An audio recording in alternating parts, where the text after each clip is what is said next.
Assalamualaikum warahmatullahi wabarakatuh. Halo semuanya, kami dari mahasiswa Pendidikan Tata Boga Universitas Negeri Medan Stambul tahun 2021. Di sini kami ingin mereview 2 buah buku dan 2 buah jurnal. Di sini yang pertama kali kami review adalah buku, dan salah satu buku yang kami pilih adalah buku Pendidikan Pancasila hasil karya dari Bapak Dr. Andos Halking MSI. Bab 1. Pengantar Pendidikan Pancasila. Pengertian Pancasila yaitu merupakan usaha dasar dan terencana untuk mewujudkan suasana belajar dan proses pembelajaran, agar mahasiswa secara aktif mengembangkan potensi dirinya. Pancasila juga sebagai dasar negara yang dijadikan sebagai pedoman masyarakat berbangsa dan bernegara. Bab 2. Pancasila dalam kajian sejarah bangsa Indonesia. Pengertian Pancasila dalam kajian sejarah bangsa Indonesia yaitu merupakan pandangan hidup bangsa dan dasar filsafat kenegaraan, sedangkan betapapun lemahnya pemerintahan suatu rezim Pancasila tetap bertahan dalam kehidupan berbangsa dan bernegara, yang merupakan suatu pentingnya Pancasila dalam sejarah bangsa Indonesia. Bab 3 adalah Pancasila sebagai dasar negara. Pancasila sebagai dasar negara berarti setiap sendi-sendi ketenaga kerjaan pada negara harus berlandaskan dan harus sesuai dengan nilai Pancasila. Sedangkan Pancasila sebagai dasar negara dibagi menjadi konsep negara, tujuan negara, konsep dasar negara, dan urgensi Pancasila sebagai dasar negara. Bab 4. Pancasila sebagai ideologi negara. Pancasila sebagai ideologi negara. Berpengertian sebagai sarana pemersatu masyarakat yang pengaruh motivasi bangsa untuk mencapai cita-cita, sedangkan fungsinya mencapai cita-cita negara bagi suatu sistem kenegaraan untuk seluruh rakyat dan bangsa yang bersangkutan, dan terdiri dari 5 macam ideologi, yaitu fasisme, komunis, liberal, Islam, dan Pancasila. Bab 5. Pancasila sebagai sistem filsafat.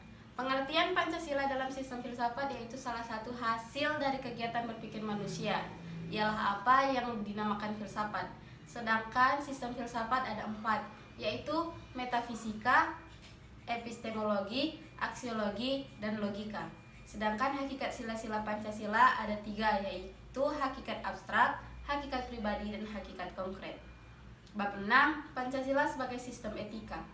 Pengertian etika yaitu ilmu tentang apa yang baik dan apa yang buruk, dan tentang hak dan kewajiban moral. Etika ada 2, yaitu etika umum dan etika khusus.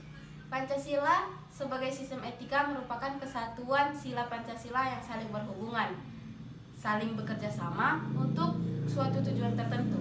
Pancasila sebagai etika politik Indonesia menuntut agar kekuasaan dalam negara dijalankan sesuai dengan hukum yang legalitas. Bab 7. Pancasila sebagai dasar nilai pengembangan ilmu. Pengertiannya, kelima sila Pancasila merupakan pegangan dan pedoman dalam pengembangan ilmu. Pengertian dan ciri-ciri ilmu sebagai dasar nilai pengembangan ilmu ada 3, yaitu scientific knowledge, scientific problem, dan musical explanation.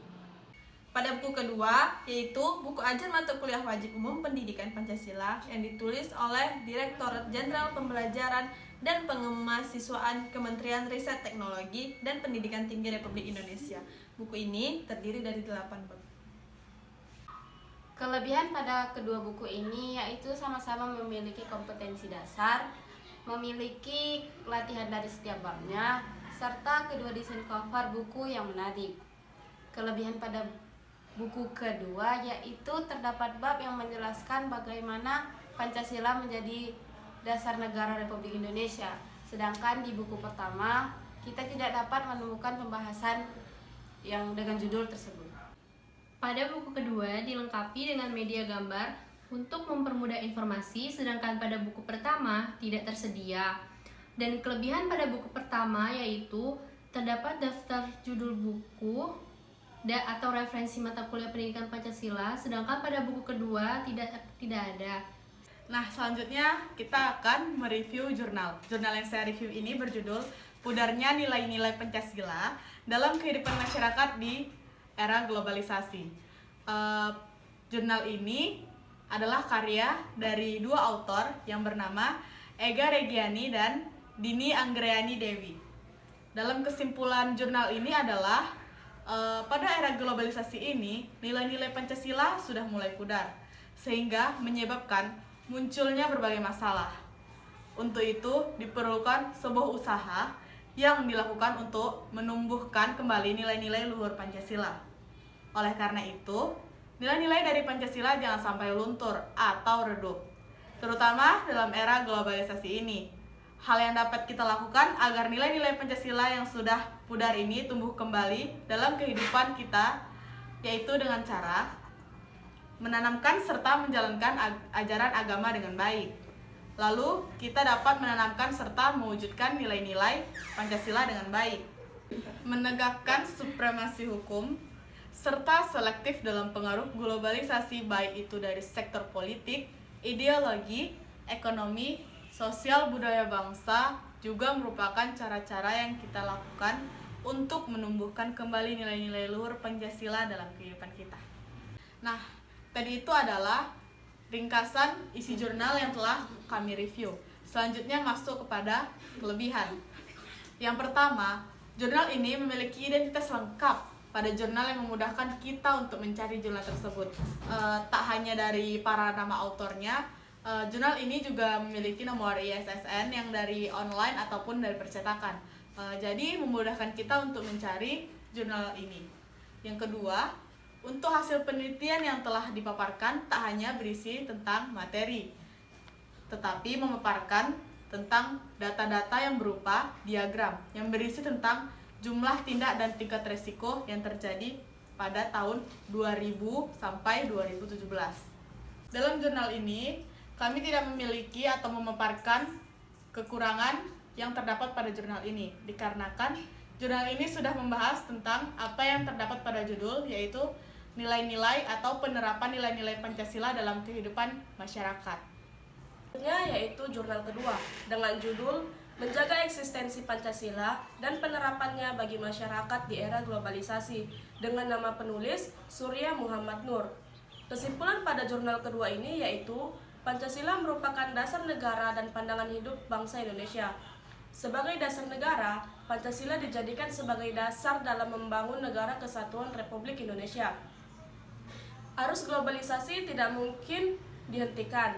Berjalannya globalisasi tidak terlepas dari perkembangan ilmu pengetahuan dan teknologi. Pembudayaan nilai-nilai luhur Pancasila perlu diupayakan. Diharapkan terdapat penghayatan dan pengalaman nilai-nilai luhur Pancasila di berbagai bidang kehidupan bagi seluruh masyarakat. Adapun kelebihan dalam jurnal ini yaitu struktur pada jurnal sudah lengkap, termasuk ISSN-nya. Jenis font dan ukuran font yang digunakan cocok di semua mata pembaca, baik mata yang normal maupun mata yang rabun. Isi pembahasan materi mudah dipahami. Dan untuk kekurangan, jurnal ini tidak memiliki kekurangan. Sekian review buku dan jurnal dari kelompok kami. Jika ada kesalahan, kami minta maaf. Jika ada kekurangan, kami mohon saran. Terima kasih. Assalamualaikum warahmatullahi wabarakatuh. Halo. Yes, iya.